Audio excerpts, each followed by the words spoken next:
पश्चिम बंगाल की मुख्यमंत्री ममता बनर्जी केंद्र से बुरी तरह भिड़ने के मूड में है और इस बार आईएएस और पीसीएस लॉबी को अपने पक्ष में करके केंद्र के विरुद्ध खड़ा करने की धमकी वो केंद्र को दे रही है।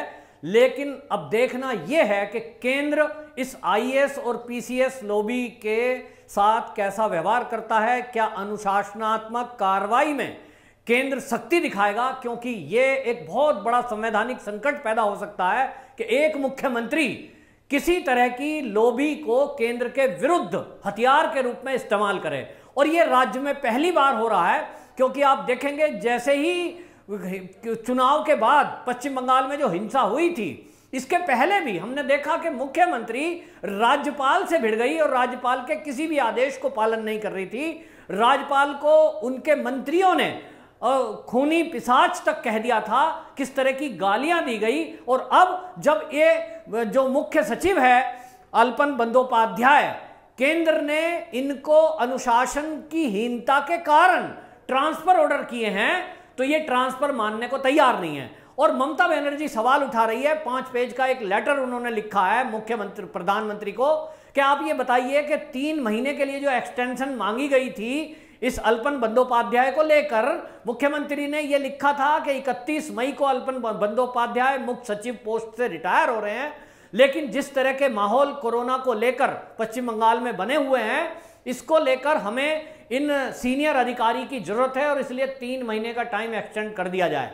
ममता बनर्जी सवाल उठा रही है केंद्र पर कि जब 3 महीने का टाइम बढ़ा दिया और मुख्य सलाहकार के रूप में अल्पन बंदोपाध्याय को 1 जून से नई पोस्टिंग देने की बात केंद्र ने स्वीकार कर ली, तब ये ट्रांसफर क्यों?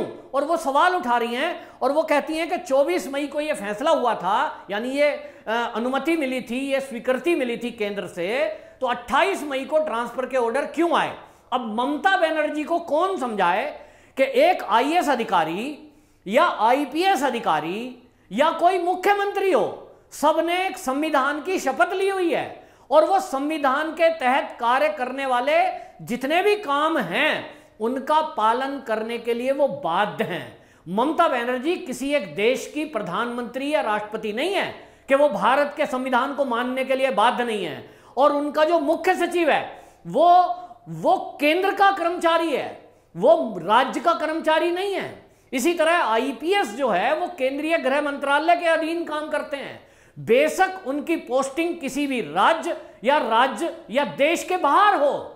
जब तक ये अधिकारी को अपने कानून के बारे में, अपने नौकरी के टर्म एंड कंडीशन के बारे में नहीं पता, तो ऐसा नहीं होता कि नहीं पता है। लेकिन जानबूझकर ये आईपीएस और आईएएस में से यदि कोई व्यक्ति मुख्यमंत्री के एक पार्टी कार्यकर्ता के तौर पर काम करने लगे या नौकरी के बाद का अपना जीवन राजनीति में तलाशने लगे, तो तब ऐसे हालात पैदा होते हैं जैसे बांग्लादेश में हो रहे हैं। आखिर में ये ममता बनर्जी और इनके जो ये अधिकारी हैं, ये टकराव की नौबत आई क्यों है? तो इसको आप समझिए, ममता बनर्जी कोई भी कार्रवाई हिंसा करने वालों के खिलाफ करना नहीं चाहती। जो पश्चिम बंगाल में हिंसा हो रही है, जो बीजेपी के और संघ के कार्यकर्ताओं को मारा गया है, महिलाओं के साथ जो बलात्कार हो रहे हैं, अभी भी बंद नहीं है। इसको लेकर राज्य के राज्यपाल जगदीप धनखड़ जी ने एक सख्त टिप्पणी करी थी और मुख्य सचिव को यह कहा था कि आप इस पे कार्रवाई करिए और जो व्यक्ति घर छोड़कर गए हैं इनका पुनर्वास करिए, इनको जो है मुआवजा दीजिए और इस केस की पूरी एसआईटी से जांच कराइए। ये जो लोग हैं, ये टीएमसी के गुंडे जिस तरह का काम कर रहे हैं, इनके खिलाफ तत्काल एफआईआर होनी चाहिए। ये मुख्य सचिव को आदेश हुए थे, डीजीपी को आदेश हुए थे, लेकिन इन लोगों ने राज्यपाल का आदेश नहीं माना। और राज्यपाल जो राष्ट्रपति का प्रतिनिधि है, उसकी इग्नोर करना उनके आदेश को, ये बहुत गंभीर है। और इसके बाद जो सारी रिपोर्ट है वो केंद्रीय गृह मंत्रालय को गई और केंद्रीय गृह मंत्रालय ने तब तक कुछ नहीं कहा। मामला कोर्ट में भी जा रहा है, क्योंकि मामला कोर्ट में है। तो ठीक है, कोर्ट की तरफ से एक 3 सदस्यीय कमेटी बनी है और कलकत्ता हाई कोर्ट ने सारे मामले की जांच और पुनर्वास के लिए कहा है उस टीम को, ये बात अलग मैटर है। लेकिन असली मामला मुख्य सचिव का अपमानजनक कर्तव्य जो कार्य किया है इन्होंने, उसको लेकर है कि देश के प्रधानमंत्री किसी मीटिंग में सीएम को और मुख्य सचिव को बुलाते हैं, उनको जो तूफान हुआ समुद्री उसके बारे में बात करनी थी, पूरी डिटेल राज्य की जाननी थी, लेकिन उनको पूरी बुना जानकारी, विस्तृत जानकारी दिए बिना आप एक फाइल पकड़ाकर पीएम के जाने के पहले ही मीटिंग छोड़ के चले जाएंगे, पीएम की मीटिंग में पहुंचने के आधे घंटे बाद आएंगे, ये अनुशासनहीनता मानी जाती है। और ये आईएएस हो या पीसीएस हो या कोई भी सरकारी कर्मचारी हो, ये नियम में है, उसको ये नियम पालन करना पड़ता है। और जो ममता बनर्जी का सवाल है कि 24 से 28 के बीच 4 दिन में ऐसा क्या हो गया, तो ममता बनर्जी आप समझ लीजिए, यदि आपके राज्य में आपके अधीन में नौकरी करने वाला कोई व्यक्ति इस तरह का काम करता कि आपने मीटिंग होल्ड की है और उस मीटिंग में कोई अधिकारी आधा घंटा लेट आ रहा है और मीटिंग बीच में छोड़ के चला जाए, तो आप क्या करती उसके खिलाफ, इस बात का उत्तर दे दीजिए। और यही काम ये केंद्र ने किया है कि अनुशासनहीनता के कारण और राज्यपाल के आदेश को न मानने के कारण, और तीसरी जो सबसे बड़ी बात है कि एक मुख्य सचिव का काम यह होता है कि वो राज्य में अगर कोई राजनीतिक दल अपनी जिम्मेदारी ठीक से नहीं निभा रहा है, तो वो क्योंकि केंद्र का प्रतिनिधि है, उसने संविधान की शपथ ये ली है कि वो किसी पार्टी का किसी पक्ष नहीं लेगा और केवल वो जनता के हितों का ध्यान रखेगा।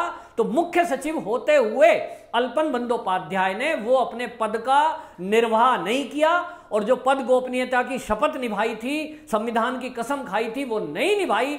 इसके कारण अनुशासनहीनता की कार्रवाई इनको केवल इतनी हुई है कि इनको केवल ट्रांसफर किया गया है।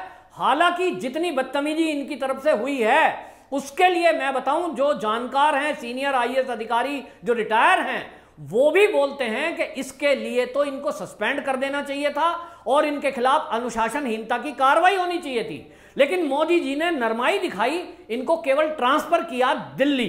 अब एक नया विवाद पैदा कर रहे हैं कि ये ट्रांसफर जो किया गया है उसको नहीं मान रहे और ममता बनर्जी उनको मुख्य सलाहकार ही मानकर 1 जून से उनको नए ऑफिस में बिठा रही है। अब आप समझिए कि किसी भी व्यक्ति को आप जो उस पोस्ट पे है ही नहीं, आपको 31 मई को 5 बजे तक जो नौकरी आपकी थी वो मुख्य सचिव की थी। मुख्य सचिव 1 तारीख से नया भेज दिए गए हैं, द्विवेदी जी, सीनियर आईएएस भेजे गए हैं। अब मुख्य सचिव की जो पोस्ट है, जो मुख्य सलाहकार की, ममता बनर्जी को एक मुख्य सलाहकार चाहिए, तो वो केंद्र भेजेगा और केंद्र तय करेगा कि इस पोस्ट के लिए किसको भेजा जाए। ममता बनर्जी अपनी मर्जी से किसी आईएएस अधिकारी को नियुक्त नहीं कर सकती। ममता बनर्जी के राज्य के अधीन नहीं है वो आईएएस अधिकारी। और इसी तरह आईपीएस अधिकारी भी हैं, यदि केंद्र चाहे तो उनका ट्रांसफर कहीं भी कर सकता है, जैसे कि आईपीएस अधिकारियों के ट्रांसफर होते आए हैं। कहीं वो सीबीआई में ट्रांसफर हो जाते हैं, कभी वो सीआईएसएफ में, कभी सीआरपीएफ में। तो ये राज्य सरकार की अपनी बाउंडेशन है, लेकिन ममता बनर्जी धमकी दे रही हैं कि आईएएस लॉबी और आईपीएस लॉबी ये इकट्ठी हो जाएंगी और हम देखते हैं केंद्र का ये जो ये एक तरफा जो घोषणा है इसका हम पालन नहीं करने देंगे। तो क्या ममता बनर्जी गृह युद्ध कराना चाहती है? सवाल ये उठता है, क्या पश्चिम बंगाल राज्य भारत से कोई अलग का राज्य है जहां भारत के संविधान का कानून नहीं चलता, भारत का कानून नहीं चलता, केंद्र सरकार की नहीं चलेगी, केंद्र सरकार की आप बात नहीं सुनोगी, आप हिंसा होंगी, बलात्कार होंगे, लोगों के घर जलाए जाएंगे, उस पर आप कोई कार्रवाई नहीं करोगी। और यदि कोई कार्रवाई करने को कहा जाए तो आपका कोई अधिकारी केंद्र की बात नहीं मानेगा और आपके पार्टी कार्यकर्ताओं की ही बात मानी जाएगी। एफआईआर दर्ज नहीं होंगी, बलात्कारियों की चीख नहीं सुनी जाएगी, महिलाओं के साथ आप इज्जत से पेश नहीं आओगी और आपके कार्यकर्ता उनको रात रात भर उठा के ले जाएंगे। ये इस आजाद भारत में पहली बार हो रहा है। हमने सुना था कि देश की आजादी के समय महिलाओं के साथ बलात्कार हुए, उनके कत्लेआम हुए। हमने सुना था कि कश्मीर में कभी कश्मीरी पंडितों को इस तरह से घर छोड़कर जाना पड़ा, लेकिन कश्मीर में भी एक बात थी जो पश्चिम बंगाल में हो रही है वो कश्मीर में नहीं हुआ था, क्योंकि कश्मीर में ना तो केंद्र की सरकार ना राज्य की सरकार इन दंगाइयों के साथ नहीं थी। अंडरग्राउंड पता नहीं क्या हुआ होगा, लेकिन खुलकर के किसी भी राजनीतिक दल ने इन आतंकवादियों के, जिहादियों के साथ नहीं खुलकर खड़े हुए थे।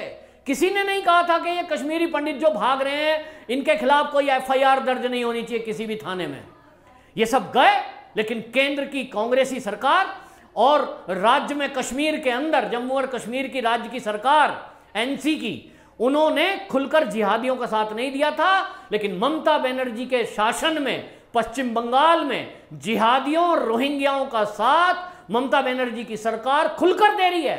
उनकी पुलिस खुलकर साथ खड़ी है, उनके खिलाफ कोई एफआईआर नहीं हो रहा है, कोई कार्रवाई नहीं हो रही है, जिसकी वजह से हिंदू पलायन कर रहे हैं, घर छोड़कर गए हुए हैं, महिलाएं डरी हुई हैं, लड़कियों की इज्जत तार तार हो रही है। और ममता बनर्जी महिला होने के बाद भी महिलाओं की इज्जत बचाने के लिए कोई एक्शन नहीं ले रही, बजाय वो केंद्र का आदेश मानकर और दंगाइयों के खिलाफ कार्रवाई करने के बजाय, बलात्कारियों के खिलाफ कार्रवाई करने के बजाय केंद्र की मोदी सरकार को ही आंख दिखा रही है, जो ममता बनर्जी को तो भारी पड़ेगा ही। ये जितने अधिकारी आपको बता रहा हूं कि जिस तरह से आप छेद में दवाई डाल देना तो दीमक बाहर निकल के आती है, आप एक एक दीमक को पकड़ के मार सकते हो, ठीक इसी तरह अब खेला शुरू होगा पश्चिम बंगाल में। जो भी देश के गद्दार जिहादियों के साथ मिलकर हिंदुओं का पलायन करने के लिए जिम्मेदार हैं, बलात्कार के लिए जिम्मेदार हैं, और वो मौन होकर साथ दे रहे हैं जिहादियों का, अब एक एक करके आप उनके चेहरे पहचानते जाइए। जो जो ममता बनर्जी के साथ झंडा लेकर खड़ा होगा केंद्र के विरुद्ध, समझ लीजिए वो देश का गद्दार है और वो इन जिहादियों के साथ है, चाहे वो आईएएस हो चाहे वो आईपीएस हो। आपको पहचानने में अब जरा भी देर नहीं लगेगी और केंद्र इनके खिलाफ एक एक करके कड़े एक्शन लेता जाएगा। और अब ये पश्चिम बंगाल में खेला नहीं चलेगा। वंदे मातरम।